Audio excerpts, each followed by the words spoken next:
They're moving in herds. They do move in herds.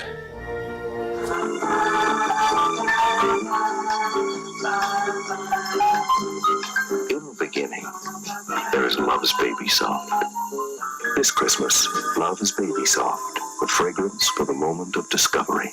Yeah, well, I saw it on a rerun. What's a rerun? Have you ever looked around and thought, wait, haven't I seen this before? The same crop tops from the 90s, songs that sample hits from the 80s, and movie theaters filled with sequels and reboots. It's like we're trapped in a cultural Groundhog Day. But here's the thing, this isn't just your imagination. Creativity really has slowed down. So what happened? Why was the 20th century bursting with fresh ideas? And now it feels like we're just hitting repeat. Let's explore the depth of originality, the history behind it, and whether we'll ever escape this endless loop.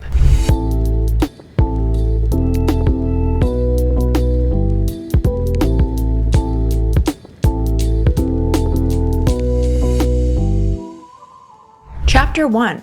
Why everything feels familiar. We live in an era of constant nostalgia. Our pop culture seems more interested in resurrecting the past than imagining the future. Movies, music, fashion, even the way we design our homes. It all feels like a remix of what's already been done. From the revival of bell-bottom jeans to the resurgence of vinyl records. It's like we're collectively rewinding time. Movies in particular epitomize this trend. Almost every blockbuster feels like it's either a sequel, a reboot, or an adaptation of something we've already seen. So let's break it down. When it comes to sequels, there's Top Gun Maverick, Jurassic World Domination, just to name a few. These were all major successes at the box office, but they rely heavily on nostalgia for its past. I mean, the Top Gun was decent, but obviously the original Jurassic Park is still the best in my opinion. Then there's reboots and revivals. Disney has built an entire business model around live action remakes like The Lion King, Aladdin, The Little Mermaid, to name a few. But let's not forget other revivals like the Ghostbusters Afterlife, which in my opinion, I don't even think I made it through. I mean, it just doesn't compare to the original again. Then there's the Matrix Resurrections, there's Blade Runner 2049 is another example. Obviously, there's so many more. And these films don't just borrow from the past, they are tethered to it. This isn't limited to Hollywood.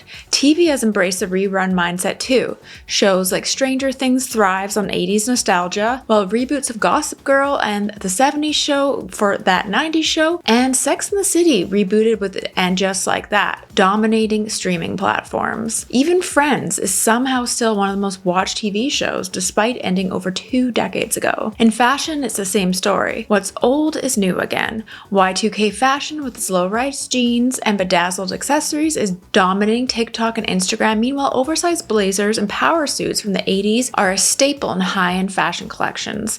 And don't forget 90s minimalism. Slip dresses, chunky sneakers, and claw clips are everywhere. Even music is stuck in the past. Pop hits often sample or directly remix songs from previous decades. TikTok trends frequently revolve around remixes of classics like Fleetwood Mac's Dreams or Kate Bush's Running Up That Hill. But is this just harmless nostalgia? Or does it point to a deeper cultural stagnation? Why are we so obsessed with the past? Is it because it brings comfort in uncertain times? Or have we run out of new ideas? And more importantly, why does it feel like no one's making anything truly original anymore? To understand this cultural deja vu, we need to rewind to the 20th century, a time when pop culture was exploding with creativity. Think about it. Every decade introduced something entirely new and revolutionary. Fashion was just as dynamic. The 1920s saw women liberating themselves from corsets. The 1960s embraced bold prints and miniskirts. And the 1980s introduced power dressing, a statement of ambition. Even movies were breaking boundaries. The 1970s gave us a rise of filmmaking from directors like Martin Scorsese,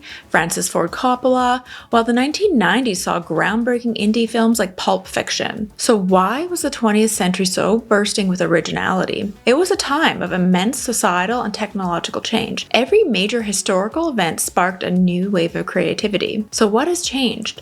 Why are we stuck in an endless loop of reruns instead of breaking new ground like the artists of the 20th century? To find the answer, we need to look at how modern culture, Economics and technology have stifled creativity rather than fueled it. Chapter 2. The creative explosion of the 20th century. The 20th century stands out as a time when creativity seemed to flourish in every corner of culture. Each decade brought new revolutions in music, fashion, film, and art, driven by technological breakthroughs, societal upheavals, and a collective hunger for change. This era wasn't just about entertainment. It was about reshaping the world's cultural landscape, breaking boundaries, and pushing forward with originality. And let's explore how each decade of the 20th century contributed to this cultural explosion. The 1920s, jazz, liberation, and the birth of modernism. Following the devastation of World War I, the 1920s, often called the Roaring Twenties, ushered in a cultural revolution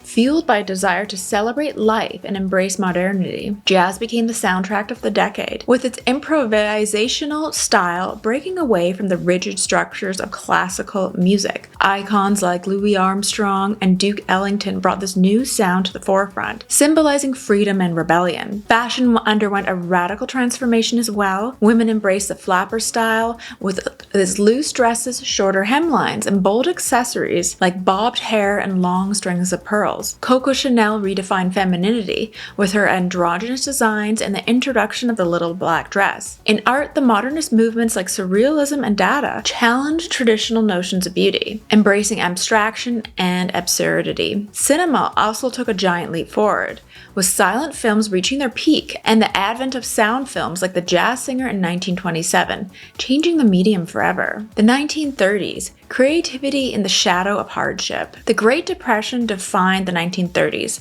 bringing widespread economic hardship, but also inspiring resilience and innovation.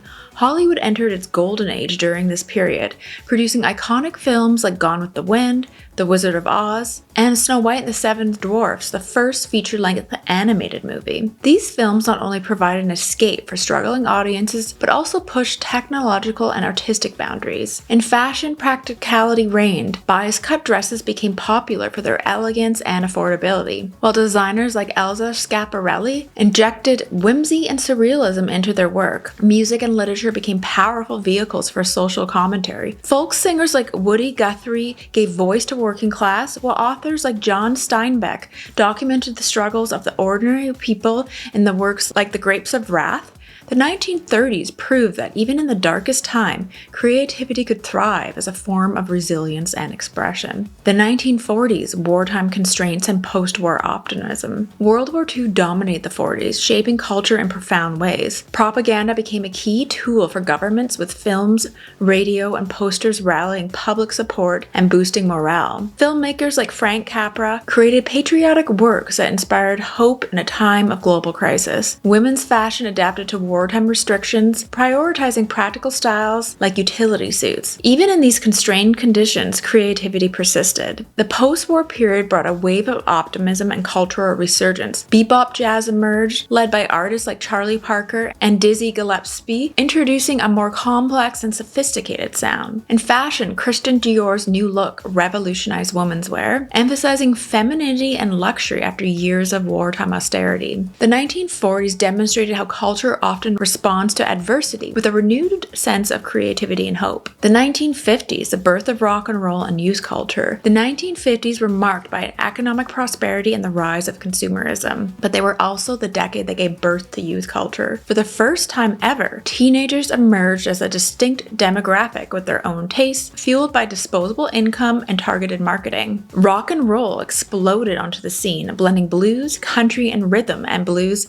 into a brand new sound. Artists like Elvis Presley, Chuck Berry, and Little Richard electrified audiences, creating a genre that would define the decade. Fashion reflected this cultural shift. The leather jacket, jeans, and greaser style, popularized by icons like James Dean and Rebel Without a Cause, became symbols of rebellion. Meanwhile, Hollywood continued to expand its influence, producing technicolor epics and films that spoke directly to the burgeoning youth audience. The 1950s laid the groundwork for the cultural revolutions of the following decades. decades. The 1960s counterculture and social change. The 1960s were a decade of upheaval marketed by civil rights protests, feminine movements, and anti-war demonstrations. Creativity flourished as a means of challenging the status quo. Music became a powerful tool for protest and self-expression, with artists like Bob Dylan and Joan Baez and the Beatles addressing political and social issues. Psychedelic rock, led by Jimi Hendrix and the Grateful Dead, reflected the era's experimentation with drugs and spirituality. Fashion became another battleground for change. The miniskirt pioneered by Mary Quant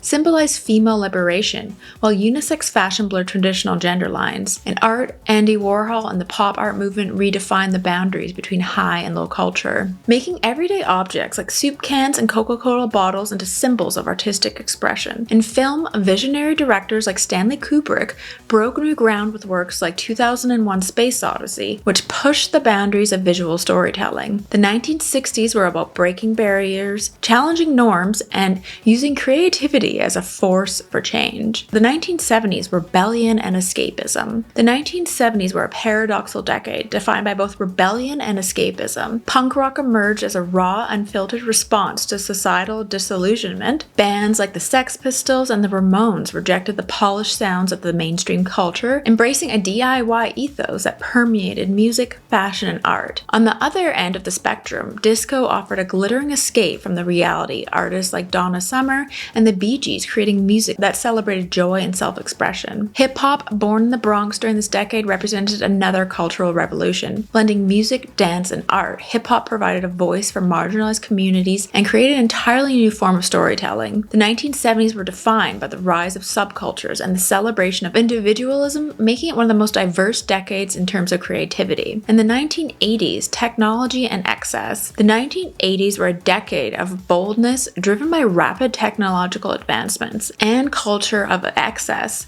MTV launched in 1981, and it revolutionized how music was consumed, turning music videos into an art form. Michael Jackson's Thriller set a new standard, blending music, dance, and cinematic storytelling. Synthesizers and drum machines dominated the sound of the decade, giving rise to synth pop and electronic music. Fashion in the 80s was all about making statements. Power dressing, with its oversized shoulder pads and bright colors, symbolized ambition and confidence, while streetwear and hip-hop fashion introduced new trends from urban communities. Hip-hop also went mainstream during this time, with groups like Run DMC and Public Enemy using music to address social and political issues. The 80s represented the perfect fusion of technology and creativity. The 1990s, grunge and the internet postmodernism. The 1990s were a time of transition, as the internet began to reshape how culture was created and shared. Grunge, led by bands like Nirvana and Pearl Jam, rejected the polished excess of the 80s in favor of raw, emotional authenticity. The thrift store aesthetic of grunge also reflected the rejection of consumerism. At the time, rave culture brought electronic music and underground parties into the mainstream,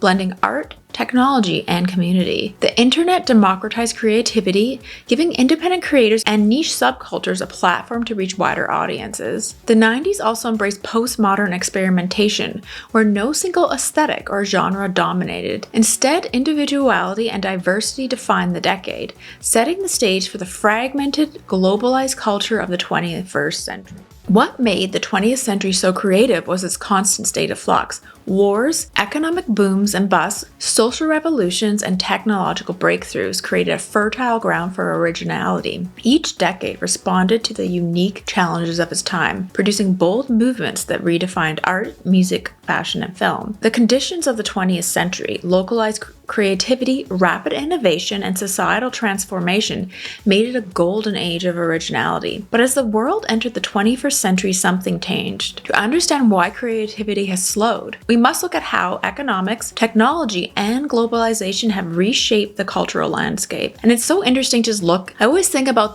this when I look at all these different decades from the 20th century, and to think how each one was so different. And if you think about even bell-bottom pants, those were essentially invented in the 1970s. Those didn't exist before. And when I think of things now, everything just feels like a rerun. It's like, even when I watch TVs and movies, they're just not the same as like even a movie from the 1990s. 90s. If you look at the work from the 90s, how much better movies were back then compared to now, it's hard to find a really good movie in my opinion. Chapter 3, what happened to innovation? As we step into the 21st century, it's clear that creativity has vanished, but it has become constrained in ways that the 20th century rarely experienced. Modern culture feels like a feedback loop of sameness, where risks are minimized, nostalgia dominates, and originality struggles to break through. And don't get me wrong, I love nostalgia. I love all things vintage. I love looking back at the past, so I get that. The forces behind this stagnation are rooted in economic,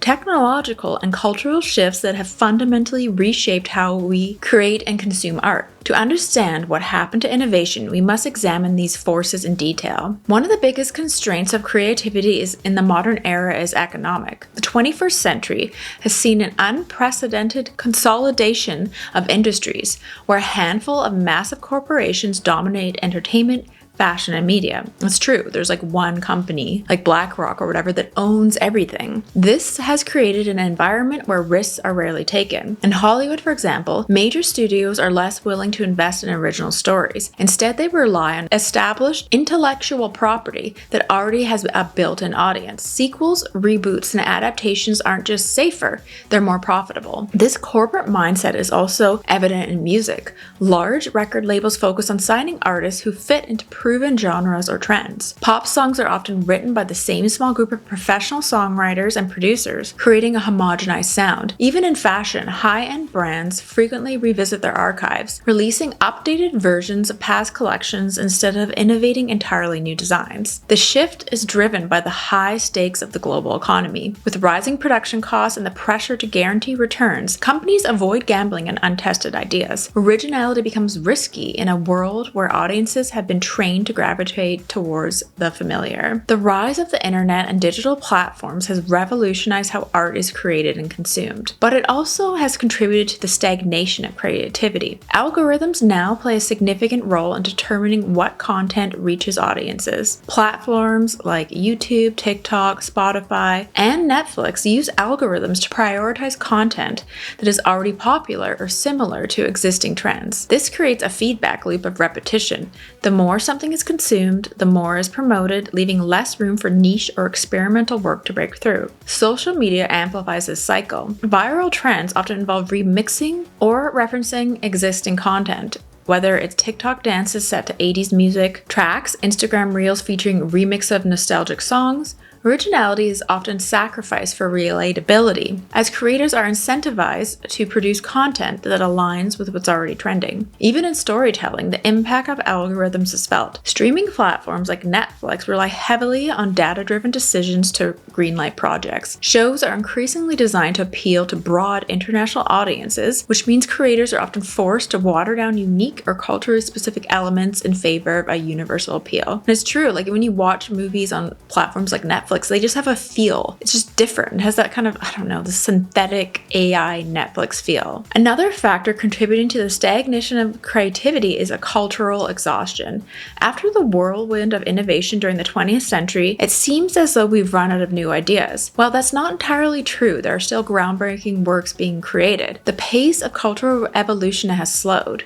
The 20th century saw massive societal changes that demanded fresh forms of expression. In contrast, the 21st century has been marked by rapid technological advancements but fewer dramatic cultural shifts. As a result, creators often look to the past for inspiration. This isn't necessarily a bad thing. After all, art has always drawn from what came before. But in the 21st century, this process has become more literal. Instead of reinterpreting the past to create something new, we're increasingly recreating it outright. Movies, TV shows, and music often serve as vehicles for nostalgia rather than innovation. Even in fashion, where trends once changed dramatically from decade to decade, we now see a constant recycling of old styles. The resurgence of the Y2K fashion, for instance, feels like a reinterpretation and more like a direct copy and paste of the early 2000s. Cultural exhaustion isn't just about running out of ideas, it's about a collective fear of moving forward without the safety net of the past. It's even like that with art. If you think about all these different styles of art that were invented in the past, if you look at Pablo Picasso with Cubism, that wasn't around before. And then even Jackson Pollock with his paintings and abstract expressionism, that again was something completely new. You're not seeing it the same as it was in the past. And the commodification of creativity has also played a significant role in limiting innovation. In today's hyper-capitalist society, art is often valued more for its profitability than originality. This isn't a new phenomenon. Art and commerce have always been intertwined, but the scale has shifted dramatically. The rise of content creation as a buzzword highlights this shift. Artists are now expected to produce art not just for art's sake, but to generate clicks, views, and engagement. The commodification has led to the rise of content farms. In every creative industry, in music, this means churning out formulaic hits that are optimized for streaming platforms. In fashion, it means that fast fashion brands rapidly replicating trends seen on runways and social media. Even in films, studios focus on creating cinematic universes designed to keep audience engaged for decades rather than crafting standalone masterpieces. The relentless focus on commercial viability can stifle creativity. Instead of asking, what is the most original or meaningful idea I can create? Artists and creators are forced to consider what will perform best in this market. The result is often art that feels safe, predictable, and devoid of risk. The globalization of culture has also contributed to the homogenization of creativity. In the 20th century, regional subcultures often gave rise to unique art forms. Punk rock in London, hip-hop in the Bronx, grunge in Seattle. Today, the internet has created a global marketplace where trends spread almost instantaneously. While this connectivity has met many benefits, it has also led to a certain sameness in global culture. And it's even true when you look at it with like architecture and fashion. Like people look more the same everywhere you go versus in the past. I remember when I was younger, when I moved to Toronto, I think when I was 20, I noticed how different people, that was like the first time when I saw someone wearing skinny jeans in real life. Like I didn't even know that was a thing because the only way you could see things was through magazines. There was no blogs, there was no, internet was around, but you didn't have social media. So things just came to different places at a snail's pace. But now everyone has the same information. And take, for example, the dominance of Western pop culture on a global scale. Hollywood films, American pop music, and European luxury fashion brands often overshadow local and regional art. This dynamic discourages experimentation as creators around the world feel pressured to conform to the global trends rather than developing their own unique voices. And the 21st century hasn't been devoid of innovation, but it faces challenges that the 20th century didn't. Economic consolidation, the rise of algorithms, cultural exhaustion, commodification, and globalization have created an environment where creativity struggles to thrive. Yet history shows us that the periods of stagnation are often followed by bursts of innovation. The question is, what will it take to spark the next great cultural revolution? To answer that, we need to consider how we can create conditions that nurture originality rather than stifle it. Chapter 4, How the Internet Changed Creativity. The internet has undeniably revolutionized how we create, consume, and share art, but as a double-edged sword. On one hand, it has democratized creativity, giving anyone with a smartphone or a laptop the ability to reach a global audience, which I think is incredible. On the other hand, it has created a culture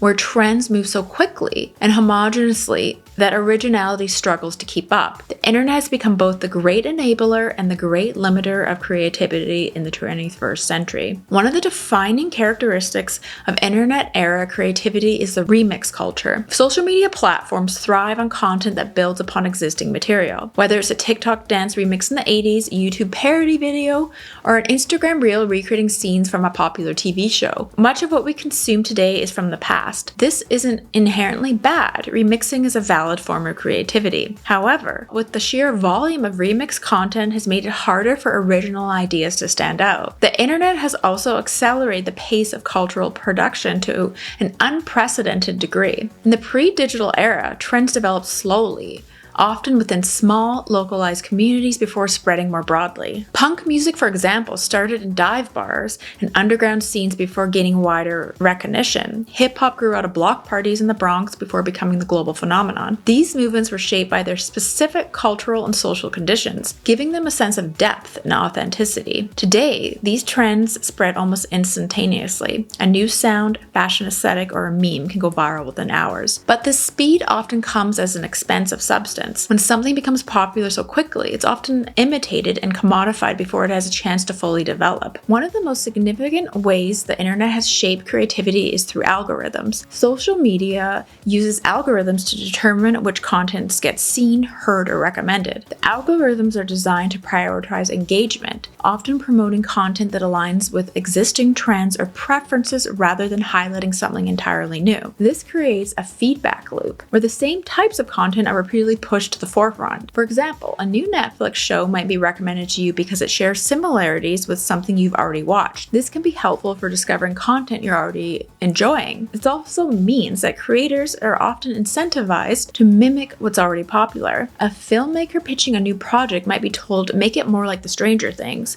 because that is what the algorithm favors. In this way, algorithms can act as gatekeepers, limiting the diversity of what reaches mainstream audiences. The internet has undeniably expanded the possibilities for creativity, making it easier for artists to share their work and reach global audiences. But it also has introduced new challenges, from the rise of remix culture to the dominance of algorithms and the pressure for instant gratification. The question isn't whether creativity still exists. It does, but whether we've created an environment that truly nurtures and rewards originality. Chapter 5. Can creativity make a comeback? All is not lost. Historically, periods of stagnation are often followed by bursts of innovation. The Renaissance followed the Dark Ages, and the counterculture movements of the 1960s came after the conformity of the 50s. Even now, there are glimmers of hope. Indie creators, from filmmakers to fashion designers, are finding ways to innovate outside the mainstream. A24 films, for example, are bringing back experimental storytelling, while small fashion brands are pushing sustainable and unique designs and stand apart from fast fashion. So why does everything feel like a rerun? From economic pressures to the influence of algorithms, we're stuck in a cycle of nostalgia and sameness. But history shows us that creativity is resilient. The 20th century was a golden age of innovation because it shaped the social change, technological advancements, and cultural diversity. If we want to see a new creativity renaissance, we have to learn from the past and create the conditions for originality to thrive. So what do you think? Are we doomed to an endless loop of remakes, or is the new era of creativity just around the corner? Let me know in the comments below. For me, my most concern is like movies and TV shows and music. I just feel like there's just, you know that phrase, they don't make them like they used to? I feel like that's very apparent, especially if you spend some time really watching some older movies and then go back to watch a newer one, you'll be shocked. Like, just do it for fun and then you'll realize, oh wow, they're just not as good nowadays. I don't know. Anyways, let me know in the comments below. I'm curious to your thoughts, what you think about like the newer shows, music, TV, even fashion. Like, I do like the vintage inspired fashion trends. I mean, I like to wear a lot of those things because a lot of the vintage clothes don't fit properly. So I like that. There are some positive things. Anyways, thanks for watching. Let me know in the comments below.